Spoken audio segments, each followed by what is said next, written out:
और बतला दो गुस्ताख नबी को गैरत सुन्नी जिंदा है, उन पे मर मिटने का जज्बा कल भी था। और मुझे इस बात का एतराफ है कि इतनी जलाल भरी और गरजदार आवाज के बाद अब मेरी आवाज की कोई हैसियत नहीं है। जामी मियाँ साहब जिस तरह से गरजते हैं, ना मेरे पास उतनी आवाज है ना उतना मजबूत गला है, वो उनको ज़ेब देता है। हाँ, लेकिन मैंने सुना है सैयदना अबू बकर सिद्दीक रदी अल्लाह ताला अन्हु का तीर का निशान कभी खता नहीं जाता था, बड़ा सटीक निशाना था। मैंने ये महसूस किया है कि जब भी हम कहीं निशाना लगाते हैं बराबर कुत्तों को पहुंचता है। इतना तो है, हम बहुत ज्यादा गरज तो नहीं पाते तकरीर के जरिए से। नाजिम भी सही कह रहे थे, ना हमारे तकरीर में जुमलों की रमक दमक कुछ नहीं है। हाँ, बस ये है हुजूर पाक सल्लल्लाहु ताला अलैहि वसल्लम की, उनके दरबार की चाकरी और नौकरी बुजुर्गों ने हमारी गुत्थी में डाला। माओ से हमने सिर्फ दूध नहीं पिया, हुजूर की मोहब्बत भी पिया है। तो अब बात करेंगे तो हुजूर पाक सल्लल्लाहु ताला अलैहि वसल्लम की इज्जत के लिए बात करेंगे। अजीजान गिरामी वक़ार, हम आज जिन हालात के शिकार हैं, बहुत सारे लोगों ने तुम्हें नर्वस बना रखा है कि तुम्हारे पास कुछ नहीं है, और ऑलरेडी ये बहुत सारे एहसास कमतरी के शिकार हो गए। मैं इस तरह का कायल नहीं हूं, बुराइयां बहुत सारी हैं हमारे अंदर, उसकी इस्लाह होगी, लेकिन इसका मतलब ये नहीं है कि उम्मत पूरी खत्म हो गई।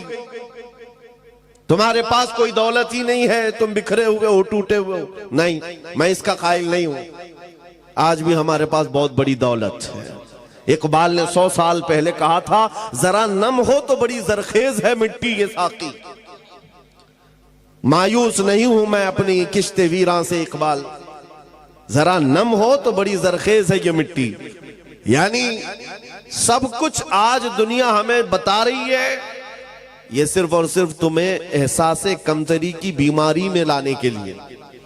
होता यह है कि आदमी को मैदान जंग में जाने से पहले अगर ये बता दिया जाए कि तेरे हाथ खराब हैं, तेरे पैर खराब हैं, तेरा दिमाग भी सही नहीं है, तो वो बेचारा शक में अपने आप को ही कमजोर महसूस करके पीछे भाग जाता है।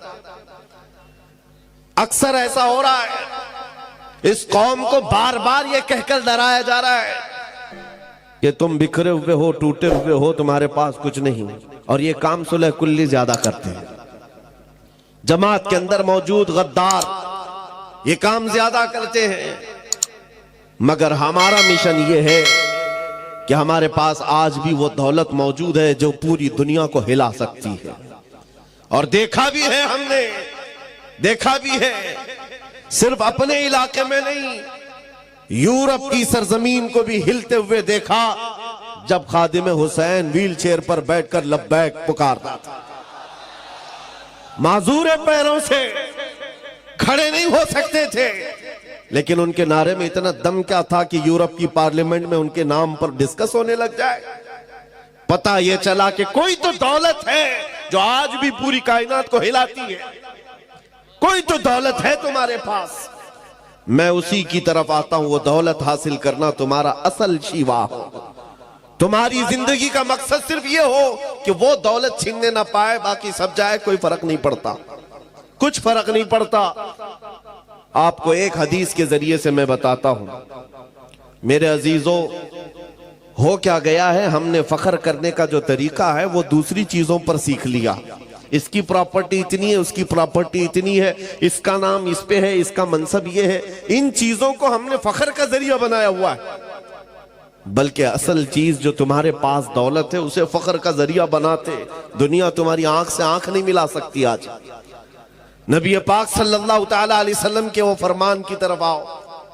आज जो गरीबी का एहसास कर रहे हैं और अपनी महरूमी का एहसास कर रहे हैं, उनके लिए मैं बात कर रहा हूं। जंगे बदर के बाद जब हुजूर सल्लल्लाहु अलैहि वसल्लम ने माले गनीमत तकसीम किया तो उसमें मुहाजिरीन को थोड़ा माल ज्यादा दे दिया। जो हिजरत करके आए थे उनको माल ज्यादा दिया, जो मदीने के रहने वाले अंसार थे उनको कम दिया। अब मदीने के अंसार के दिलों में यह बात आई कि हुजूर अपने गांव वालों को माल ज्यादा दे चुके हैं। ये चीमी गोइयां चलने लगी। हुजूर पाक सल्लल्लाहु तआला अलैहि वसल्लम तक ये बात पहुंची। साद बिन मुआज रज़ियल्लाहु तआला अन्हु को हुजूर ने बुलाया, जो अंसार के सरदार थे। हुजूर ने पूछा, ऐ साद, क्या तुम्हारे कबीले में ये बातें चल रही हैं? उन्होंने कहा, हाँ या रसूल अल्लाह सल्लल्लाहु अलैहि वसल्लम, माले गनीमत की तकसीम के बाद ये बातें चल रही हैं। हुजूर ने फरमाया, अपनी कौम को एक जगह जमा करो, अंसार को एक जगह जमा करो। तवज्जो मेरे अजीजों, अंसार को सब एक टीले के पास जमा किया गया। नबी पाक सल्लल्लाहु अलैहि वसल्लम तशरीफ लाए और पूछा, सुना है कि तुम्हारे दिलों में एक बात आ गई है कि मैंने मुहाजिरीन को माल थोड़ा ज्यादा दे दिया है, क्या ये बात सही है? उनकी गर्दनें झुक गईं। कहा, हाँ या रसूल अल्लाह, हम में से कुछ लोगों के दिलों में बात आई। नबी पाक सल्लल्लाहु अलैहि वसल्लम ने वो खुतबा दिया, बुखारी शरीफ और मुस्लिम शरीफ पढ़ो, आंखें नम हो जाती। अल्लाह के हबीब सल्लल्लाहु तआला अलैहि वसल्लम ने अंसार से कहा, हाँ ये तुम कह सकते हो ए अंसार कि हम मक्का छोड़कर आए थे, घर नहीं था, तुमने घर दिया। हमारे पास कोई थे नहीं, तुमने आसरा दिया। लेकिन क्या ये बात सच नहीं कि तुम गुमराह थे, अल्लाह ने मेरे जरिए तुम्हें हिदायत दी? तुम बिखरे हुए थे, अल्लाह ने मेरे जरिए तुम्हें मुत्तहिद किया। तुमको अल्लाह ताला ने मेरे जरिए से इज्जत दिया। अंसार ये खुतबा हुजूर का सुन करके रोने लग गए। और उसके बाद जो जुमला मुझे बताना है इस हदीस से, वो ये, आखिर में मेरे आका सल्लल्लाहु अलैहि वसल्लम इस खुतबे के क्या फरमाते, वही मेरा टॉपिक है। हुजूर फरमाते हैं, ऐ अंसार की जमात, क्या तुम इस बात पर राजी नहीं हो कि दुनिया वाले माल लेकर के जाएं और तुम अल्लाह का रसूल लेकर के जाओ? तुम अल्लाह का रसूल ले जाओ। अंसार कहते उस दिन इतना रोए थे कि उनकी दाढ़ियों से भी आंसू के कतरे टपक रहे थे। जब रसूल पाक मिल गए तो फिर क्या है? आज वही मैं कहता हूं मेरे अजीजों, तुम्हारे पास वो दौलत है कि अगर नाम लो तो बेइख्तियार तुम्हारे अंगूठे लबों से लग जाते। आज भी वो दौलत है कि नहीं है? मुअज्जिन मस्जिद में पुकार रहा है, अशहदु अन्ना मुहम्मदर रसूलुल्लाह, तुम रास्ते पर चल रहे हो लेकिन अंगूठे चूम लेते हो। ये वो दौलत है जो तुम्हारे सीनों में मौजूद है। जब हुजूर की बात आए, चेहरों पर एक अलग रंगत आ जाती है। एक नात खां को पढ़ते हुए देखो, अगर हकीकत में हुजूर का तस्वुर लेकर के कोई सुनता है, उसके चेहरे की रमक दमक बताती है कि दिल कितना उजाला। आज भी तुम्हारे पास वो दौलत है।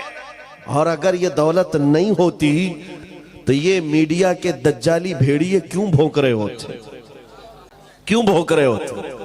उन्हें तो पता है ये 14% है, यहां पर शुमार भी है ना, 14% है। हमारे लिए Shri Krishna report, Sachar committee report, सब कुछ है इनके पास।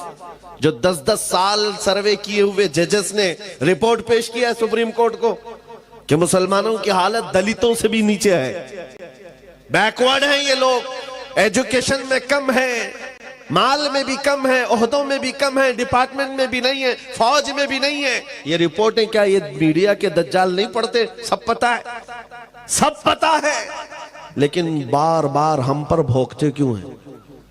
कभी सोचा आपने, जो कौम अपना एक ढंग का लीडर नहीं रखती, जो कौम के पास इत्तेहाद नहीं है, ये मीडिया 24 घंटे इस कौम को निशाने पर रखा क्यों है? बात सिर्फ ये है कि तुम कहते हो हमारे पास कुछ नहीं, वो बार बार कहते हैं तेरे पास कुछ है, तेरे पास कुछ है।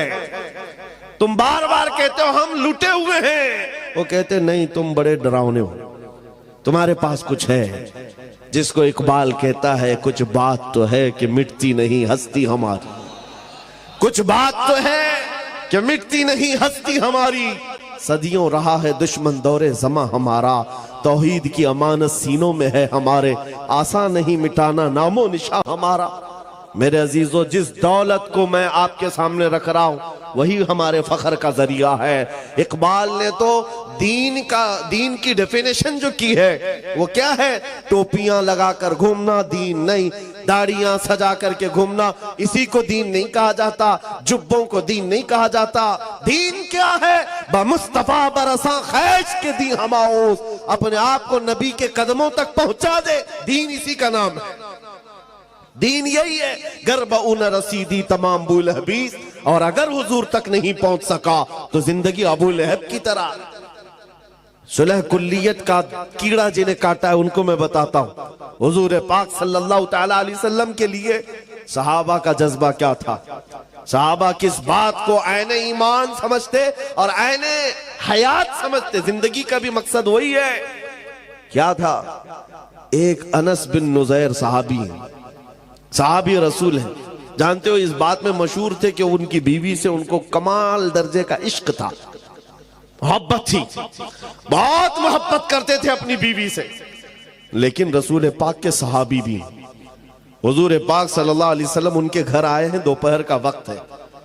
अनस बिन नुज़ैर हुजूर की मेहमान नवाजी कर रहे हैं। मक्का से कोई एक कासिद आया खत लेकर के हुजूर के पास, हुजूर पाक के पास पेश किया। रसूल अल्लाह सल्लल्लाहु अलैहि वसल्लम, बड़ा राजदार खत है। हुजूर ने लिया, अनस बिन नुज़ैर को दिया, कहा कि पढ़ो अनस क्या है इसमें, सुनाओ। अनस बिन नुज़ैर ने खत खोल करके सुनाया। मक्का वाले जंग की तैयारियां कर रहे थे, उनके जंगी हालात को खत में बयान किया गया था।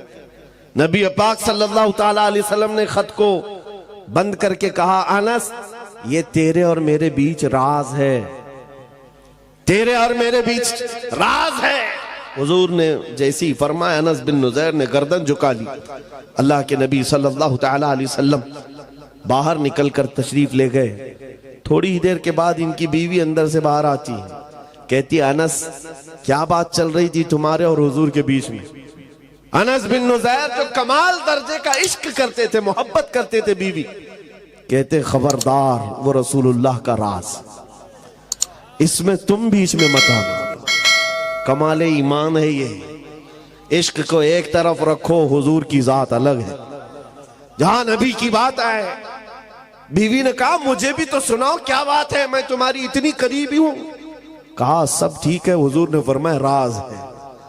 बीवी ने हंस करके कहा, अनस बिन नुज़ैर क्या छुपाते हो, दीवार के पीछे से मैंने सुन लिया है, मक्का से खत आया है, जंग की तैयारियां हो रही हैं। ओ बीवी ने तो सुन लिया था। अनस बिन नुज़ैर ने क्या कहा जानते हो? कहा कुछ नहीं, सीधे जाकर गर्दन पकड़ ली अपनी बीवी की, जिससे कमाल दर्जे की मोहब्बत करते थे। गर्दन पकड़ लिया, कहा उस वक्त तक गर्दन से तेरे हाथ नहीं हटाऊंगा जब तक रसूलुल्लाह का फरमान नहीं आएगा, क्योंकि ये मेरे और नबी के दरमियान राज था। तूने सुन लिया तो कहीं अल्लाह मुझ पर अजाब ना भेज दे कि नबी के राज को इफ्शा किया है अपने इश्क और अपनी मोहब्बत की बुनियाद पर। और गर्दन पकड़ करके ले आए हुजूर तक। हुजूर पाक सल्लल्लाहु तआला अलैहि वसल्लम के पास लाए, कहा आका मेरा कसूर नहीं है, इसने दीवार के पीछे से बात सुन ली, आपने कहा था राज है, मैं इससे बहुत मोहब्बत करता हूं आका, लेकिन राज इसने सुन लिया है, मैं गर्दन से हाथ नहीं हटा रहा हूं, अगर आप फरमाए तो इसकी जिंदगी में खत्म कर दूं। अल्लाह के नबी सल्लल्लाहु अलैहि वसल्लम ने फरमाया, अनस वो मेरी सहाबिया है, वो आम औरत नहीं थी, सहाबिया थी, छोड़ दो, जिस तरह तुम राजदार हो वैसे ही वो भी राजदार।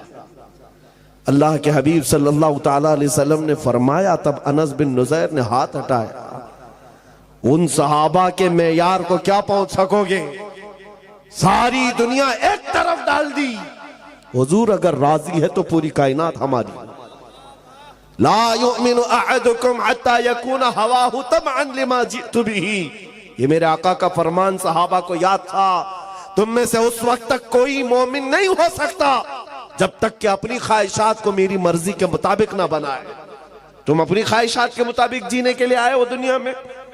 यहां लोग, आपसे एक मसला मैं पूछता हूं, ये मेरी चादर है, मैं इसको चाहे 4 मरतबा फोल्ड करके पहनूं, 3 मरतबा, मेरा इख्तियार है कि नहीं है? मेरी चीज है, मैं जिस तरह चाहे पहनूं।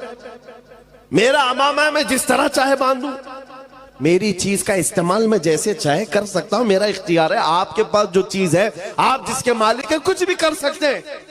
लेकिन मैं आपसे एक मसला पूछता हूं, क्या सुसाइड करना, आत्महत्या करना, खुदकुशी करना इजाजत है इसकी? अरे जान तो तुम्हारी है। जैसे सारी चीजों को खुद इस्तेमाल कर लेते हो, जान को भी अपने हाथों से क्यों नहीं खत्म कर सकता? अपनी जान है, खुद मार क्यों नहीं सकता? नहीं, इसकी इजाजत नहीं है सुसाइड करने की। क्यों नहीं है? साफ सी बात है, जान के तुम मालिक ही नहीं तो जान ले कैसे सकते? अन्नबिय्यु औला बिल मुमिनीन मिन अनफुसिहिम, कुरान कहता है मोमिनों से उनकी जान से ज्यादा करीब और जान के मालिक वो नबी रहमत की जात, मालिक रिकाबिल उमम। हम अपनी मर्जी से जीने नहीं आए यहां पर, हम अपनी ख्वाहिशात से जीने नहीं आए। जो ये कहता है वो झूठा है और वो धोखे में पड़ा हुआ आदमी है। मौलाना साहब अभी तो एंजॉय करने दो, थोड़ा बहुत इंटरटेन करने दो, जवानी है। तुमने अपने दिल की सुनी मेरे अजीज, शायद हो सकता है तुमने गैरों को देखा हो और उनके पीछे चल पड़े। ईसाई नाचते हैं, शराब पीते हैं, हिंदुओं के यहाँ अलग त्योहार आते हैं, इतने अलग अलग किस्म के उनके यहाँ भंगड़े होते हैं, मैं क्यों ना करूं? शेर चला कुत्ते की चाल, अपनी चाल भूल गया। तुमको नबी रहमत सल्लल्लाहु अलैहि वसल्लम की उम्मत में बनाया गया और रब ने खैर उम्मत का लक़ब तुम्हें दिया। तुम्हें कुत्तों को देखने के लिए नहीं भेजा गया, तुम्हें खालिद बिन वलीद को देखने के लिए भेजा गया है। सलाहुद्दीन अय्यूबी को देखो, मुस्तफा करीम के कदमों को देखो। अपने से नीचों को देखोगे तो नीचे बनते चले जाओगे, ऊपर देखो अल्लाह तुम्हें बुलंदी पर ले जाएगा। ऊपर देखो, अपनी ख्वाहिशात से हम जीने नहीं आए हैं। हमें जो करना है यहां पर, एक बात मैं बताता हूं, सूफिया इकराम का एक मसलक है, जब वो किसी की तरबियत करते मुजाहिदे करवाते। मुजाहिदे हैं, मुराकबे हैं, मुहासबे हैं, मुकाशफे हैं, ये मंजिलें हैं। वहां पर पहले खाने को तर्क करवाया जाता है, दुनिया की ख्वाहिशात निकाली जाती है, नींद कम, बोलना कम, खाना कम, बहुत कुछ वहां तरबियतें होती। लेकिन एक मंजिल है मुराकबे की, मुराकबा। ये क्या होता है मुराकबा मालूम है? हजरत जुनैद बगदादी रहमतुल्लाह ताला अलैह ने फरमाया, मुराकबा करो और जिसका मुराकबा मुकम्मल हो गया वो अल्लाह का वली बन गया। मुराकबा क्या है सुनना चाहेंगे आप? बहुत आसान अमल दे रहा हूं, बहुत आसान अमल। मुजाहिदे में बहुत लंबी नमाजें हैं, रात रात भर खड़े होकर इस्तिग़फ़ार करते रहो मुजाहिदे। मुराकबा बहुत आसान है। क्या है? बस आंख बंद करके खामोश थोड़ी देर बैठ जाना, बस यही मुराकबा है, कुछ नहीं है इसमें। मुराकबा आंख बंद कर खामोश बैठना। 5 मिनट बैठो कि 10 मिनट बैठो, घंटा भर बैठो, तुम्हारा इख्तियार, लेकिन थोड़ी देर खामोश बैठना है। 5 मिनट बैठो, 10 मिनट बैठो, खामोश, किसी की फिक्र नहीं। लेकिन अब सवाल ये बनता है, जब बंदा आंख बंद कर खामोश बैठ जाए तो उसका दिमाग खामोश नहीं रहता, चलता रहता है, कुछ ना कुछ तो सोच आती है। अरे वो कहीं पे भी तन्हा बैठे तो उसकी अकल के घोड़े दौड़ते रहते हैं, वो खामोश नहीं हो सकते। हजरत जुनैद बगदादी से पूछा गया कि मुराकबे में अगर थोड़ी देर खामोश बैठना ही इबादत है और सोच आती रहे तो क्या सोचे? सोचों पर तो पहरा नहीं लगा सकते। आपने फरमाया हाँ बिल्कुल सही, सोचों पर तुम पहरा नहीं लगा सकते, रोक कंट्रोल नहीं कर सकते। एक बात सोचना है तुम्हें, मुराकबे में एक बात बार बार सोचना है। पूछा गया क्या सोचना है? कहा बस इतना सोचना है कि मुझे इस दुनिया में क्यों पैदा किया गया, बस यही चीज सोचना है मुराकबे में। मैं यहां क्यों आया, मुझे क्यों पैदा किया गया, ये मेरी जिंदगी क्यों दी गई है, ये सोचते रहो, बार बार सोचते रहो, मुराकबे में यही सोचते रहो। फिर क्या होगा? हजरत जुनैद फरमाते एक वक्त आएगा तेरा ज़मीर पुकार कर खुद ही जवाब देगा तू क्यों आया। तेरा दिल पुकार कर जवाब देगा तू क्यों आया है। मैं मिसाल में बताऊं, जिसका मुराकबा कंप्लीट हो गया वो क्या जवाब देता है? बैठ करके रोजाना सोचता हो मैं क्यों आया, मेरी जिंदगी क्यों मिली, मुझे हयात क्यों दी गई, मुझे क्यों भेजा गया, रोज सोचता रहे। एक दिन उसका मुराकबा कंप्लीट होता है तो दिल उसका पुकार कर कहता है जिंदगी ये नहीं किसी की किसी के लिए, जिंदगी है नबी की नबी के लिए। ना समझ मरते हैं जिंदगी के लिए, जीना मरना है सब कुछ नबी के लिए। जिसका मुराकबा कंप्लीट हो गया ताजुल शरिया ने पुकार कर कहा था, जिंदगी ये नहीं है किसी की, हाँ जिंदगी है नबी की। ये जमीर पुकार कर खुद जवाब देता हम क्यों आए। और आला हजरत का मुराकबा हुआ होगा, तब उन्होंने क्या कहा था, दहन में जुबान तुम्हारे लिए, बदन में है जान, और हम आए यहां, उठे भी वहां। जमीर पुकार कर कह रहा है हम अपने लिए नहीं आए हैं, या रसूल अल्लाह जीना मरना तुम्हारे लिए, हुजूर के लिए आए हैं। उसी इमाम ने कहा था ला युमिनु, उसी इमाम ने कहा अला ला ईमान अली मल्ला मोहब्बत अला, उसका तो ईमान भी नहीं जिसके सीने में उनकी मोहब्बत नहीं। अजीजान गिरामी वक़ार, जिंदगी का मकसद समझो। कुरान में भी अल्लाह फरमा रहा है फहसिबतुम अन्नमा खलकनाकुम अबसा, तुम क्या ये गुमान करके बैठे हो कि हमने तुमको बेकार पैदा किया है। अल्लाह ने किसी को बेकार नहीं पैदा किया। तुम चौक पर, चौराहों पर, गटर नालों पर बैठकर अपनी जिंदगी को तबाही पर ना ले जाओ। तुम्हारा एक एक लम्हा कीमती है नौजवानों, तुम्हारी जिंदगी बड़ी कीमती है। सहाबा की जिंदगी को देखो, अल्लाहु अकबर। तुम्हें ऐसा लगता है कि हम कुछ सख्त बोलते हैं। एक गांव गया था, कुछ लोगों को डर लगता भी है, तो सेक्रेटरी साहब थे गांव के कमेटी के, कान में मुझे कहते हैं हजरत वो थोड़ा सा शहादत पे वगैरह बयान मत कीजिए, बच्चे बहुत उत्साह हो जाते, बच्चे बहुत ज्यादा अलग माइंड के हो जाते हैं। मैं 1.5 घंटा शहादत पे ही बयान किया। कहा जिस चीज को तुम अपनी कौम से छीनना चाहते हो मैं वो देना चाहता। तुम्हें क्या पता है शहादत की लज्जत क्या है। गैरों के तलवे चाटने वालों को क्या खबर है। हुजूर पाक सल्लल्लाहु ताला अलैहि वसल्लम की वफा के लिए जिन बच्चों ने अगर आज़म भी उठाया है, उनके हौसलों को ना तोड़ो। बस बात हम इतनी करते हैं कि हम गैर कानूनी काम नहीं करते जी, हम गैर कानूनी काम नहीं करते। मैंने आज तक बारहा ये कहा है, पूरी दिल्ली से लेकर मुंबई तक पता नहीं कितनी एजेंसियां बार बार तफ्तीश के लिए आती हैं, जो भी है कि क्या खुफिया मीटिंग है, खुफिया प्लानिंग। आज तक हमने कोई सीक्रेट